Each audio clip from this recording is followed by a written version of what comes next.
Peter was certain that he knew himself. He knew that others might become afraid. Others might run when things became dangerous. Others might lose their courage when following Jesus began to cost them something. But Peter believed he was different.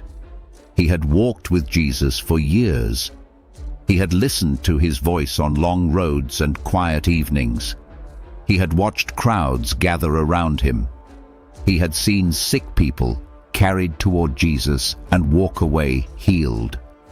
He had seen blind eyes opened. He had watched Jesus stand before people everyone else rejected and treat them with compassion. Peter had been there when the wind became violent and the waves crashed against their boat. He had felt the fear of death in that storm, and then he had watched Jesus speak to the wind and the sea, and they obeyed him. Peter had seen things he could never forget. Once, when Jesus asked his disciples who they believed he was, Peter answered with certainty, "You are the Christ, the Son of the living God." Peter believed those words. He loved Jesus. He had left his old life to follow him. And that is what makes what happened on this particular night so painful. Because before the morning came, Peter would stand among strangers and deny that he even knew Jesus. Not once, not twice, 3 times. And the most frightening part was that Jesus had already told him it would happen. Only hours earlier, Peter had been sitting with Jesus and the other disciples. There was something different about that evening. Jesus spoke about things the disciples did not want to hear. He spoke about betrayal. He spoke about suffering. He spoke as though he was preparing them for his departure.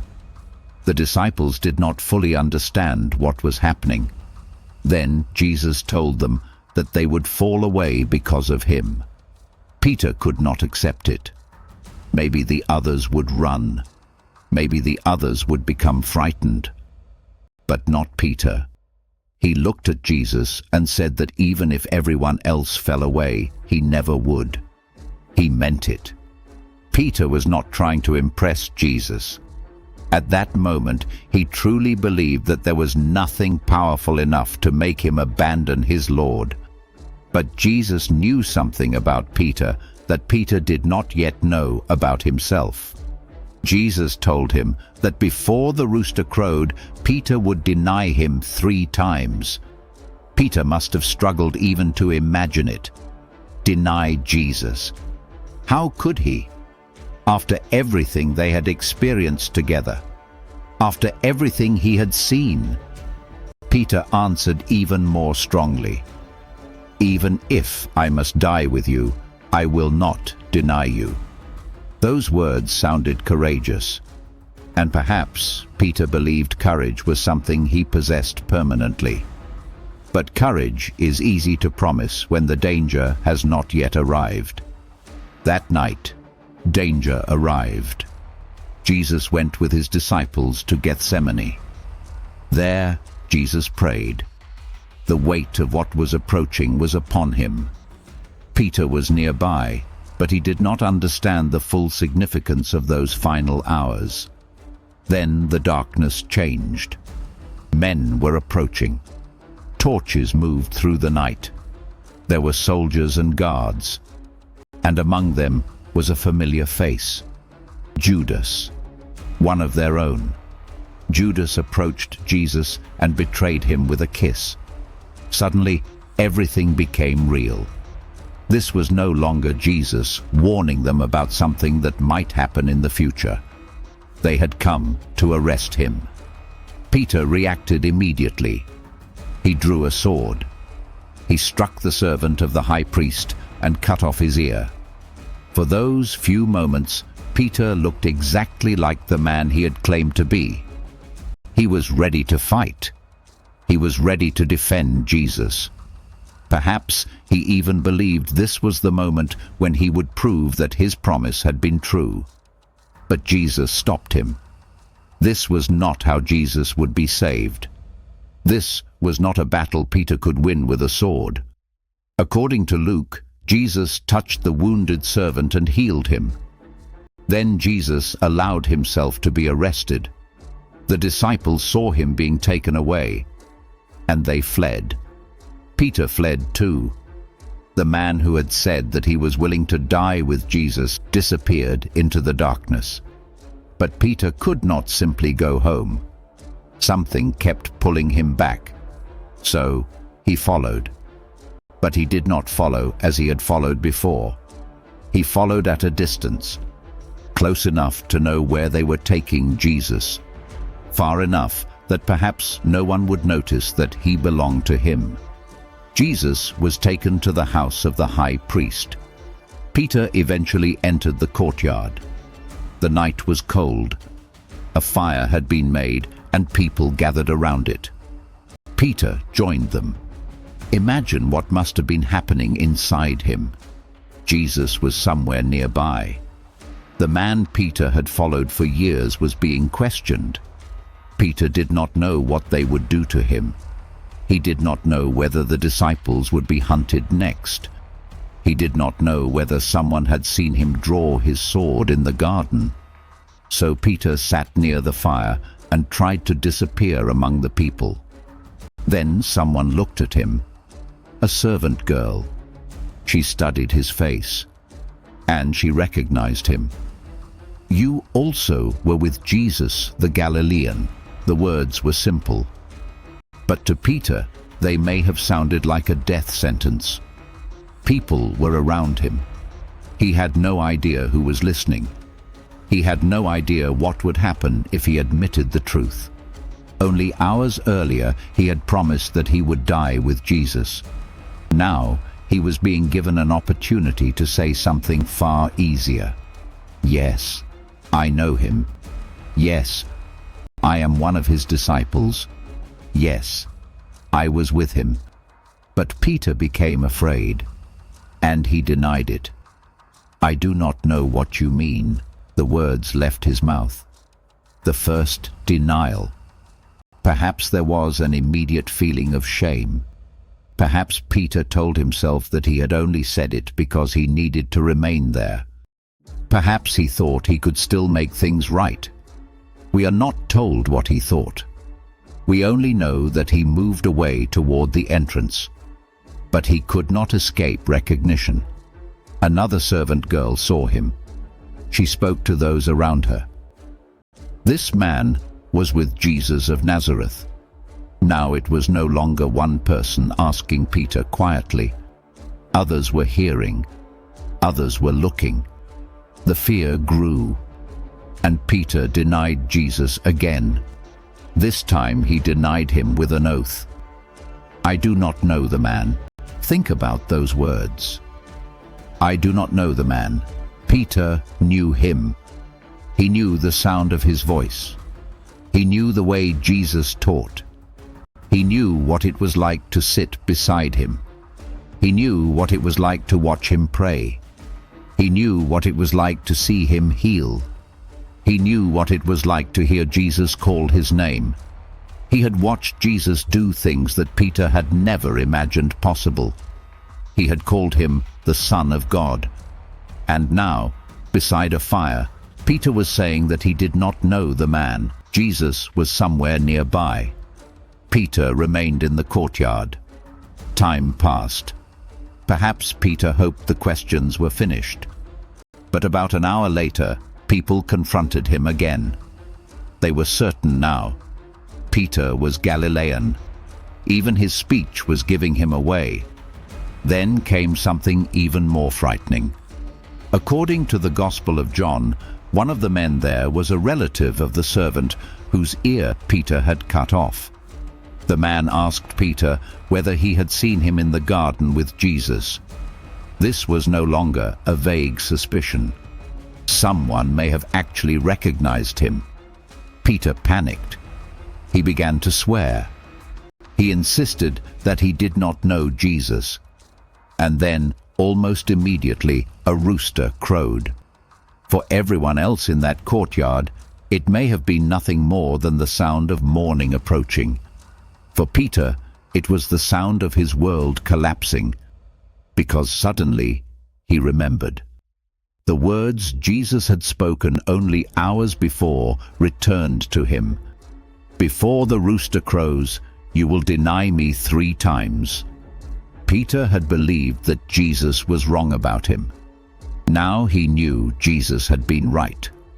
But something happened in that moment that made Peter's failure even more painful. Luke tells us that Jesus turned and looked at Peter. Their eyes met. Peter had just denied him for the 3rd time. Jesus was being held by his enemies.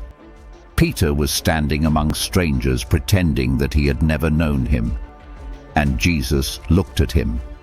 Scripture does not tell us what expression was on the face of Jesus.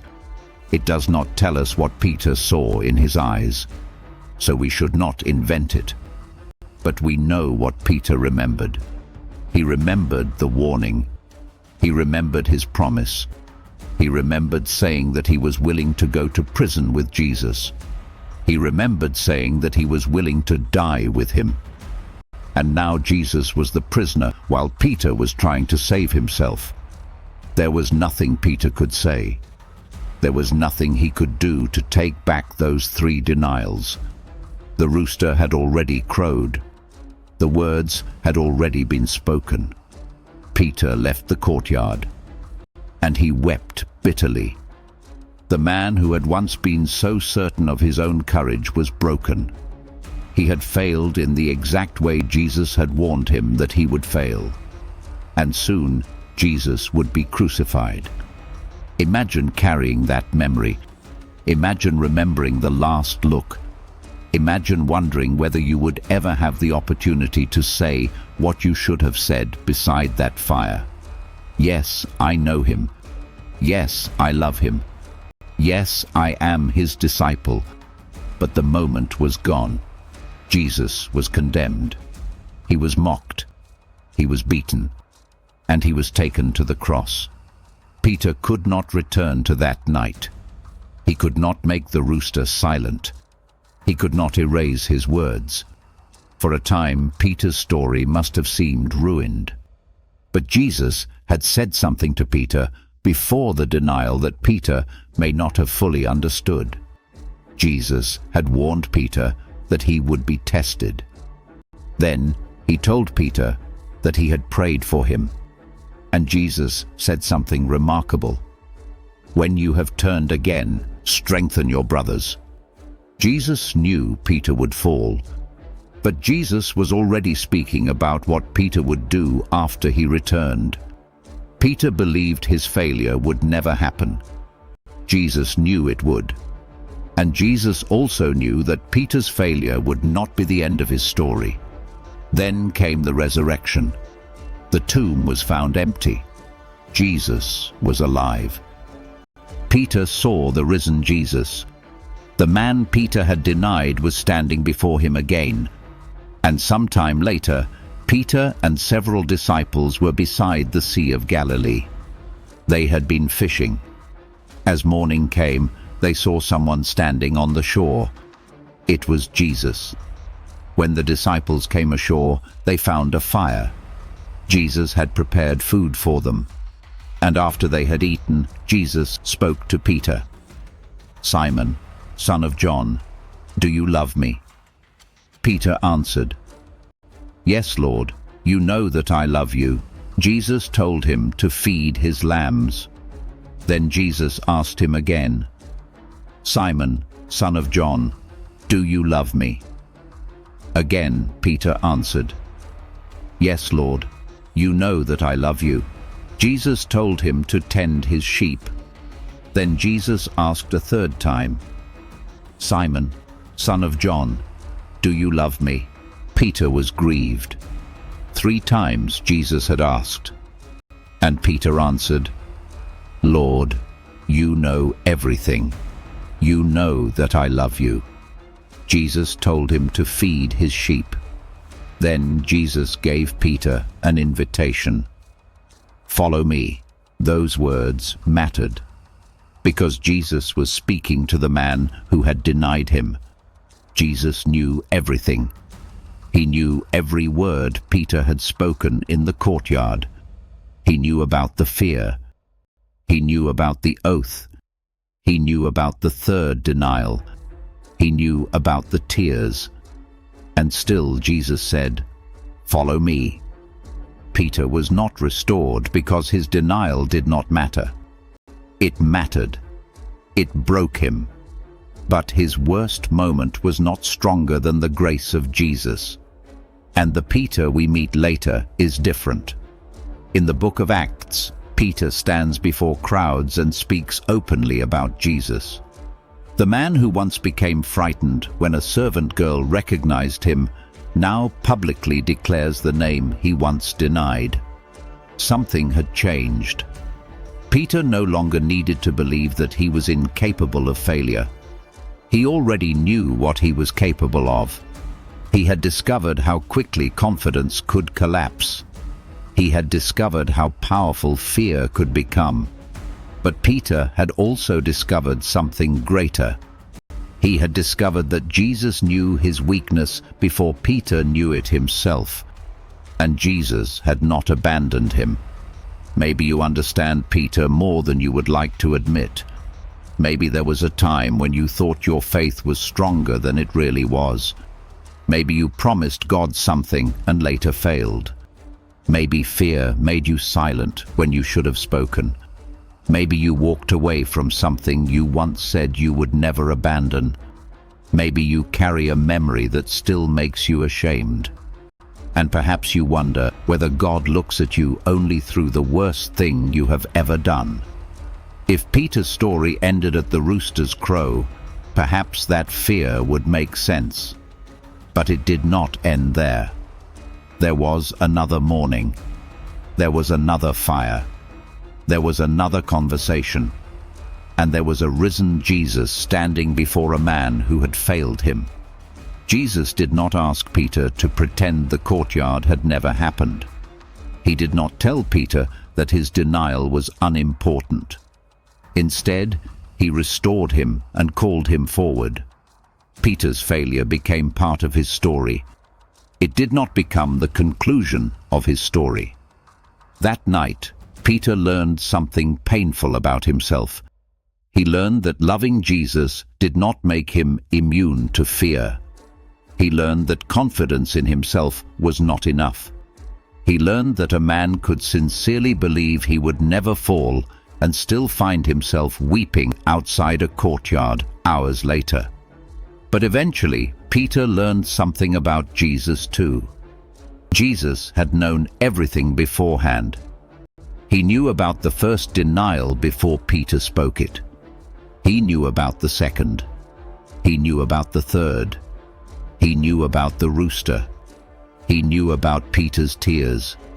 And before any of it happened, Jesus had already spoken about Peter returning. That is why the story of Peter's denial is not merely a story about failure. It is a story about what happens after failure. Peter once stood beside a fire and said, "I do not know him." Later, he would spend his life telling people who Jesus was. The frightened disciple became a courageous witness. The man who ran away returned.